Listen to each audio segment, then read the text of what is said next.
A few years ago, LEGO Star Wars began a new line centered around iconic helmets from various sagas in the films and shows. These sets allowed fans to build replicas of popular Star Wars character helmets using bricks, plates, Technic, and a whole slew of parts. Catered towards adult fans, these sets were scaled down and designed for display and are part of the larger LEGO Star Wars theme. To date, there are 11 helmets, and they all come with some of the most intriguing build techniques and nice parts usage. The last wave was released in 2023 and delivered some absolute fan favorites and a nod to the 40th anniversary of the Return of the Jedi. And as far as I know, it has been a fairly popular line, especially considering some sets have rocketed in price on the aftermarket after being retired. However, so far there hasn't been any indication of LEGO that we will be seeing the continuation of this line. And that leaves me with one simple question: why? And it is certainly not because they've exhausted a list of characters to make helmets for. To start, the Imperial Red Guard, Bo-Katan, Sabine, and even Darth Revan would all make for incredibly popular helmet choices. And while LEGO tends to focus on the original trilogy, lately they have shown love to the prequels.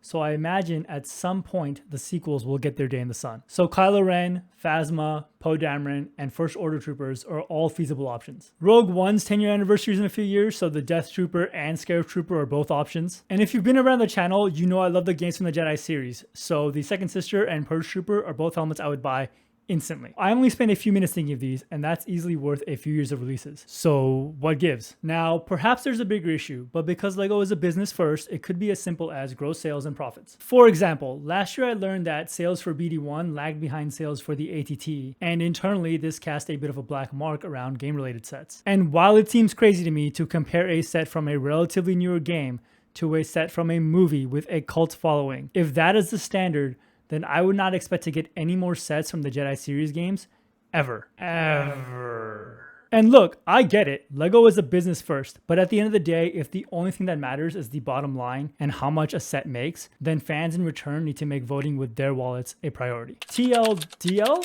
Stop buying something simply because it exists. Buy what you actually want to build and display in your collection. I have to think that the UCS Venator set doing as well as it did was not lost on LEGO, and as a result, I would expect more UCS prequel sets in the future. The helmets line is a bit of a perplexing one for me because LEGO tends to kill a line if the second wave does not do well. But we had 4 waves of this, so I have no clue why it stopped. But in the end, if you want more helmets, more battle packs, even if it's not the Star Wars theme, make it known. Buy with intention, not simply because it's on the shelf. But what do I know? That's just my 2 credits.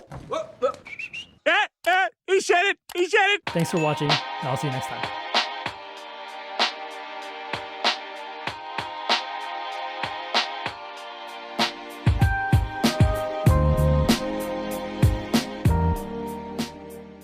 And these guys could easily be 2 years worth of releases.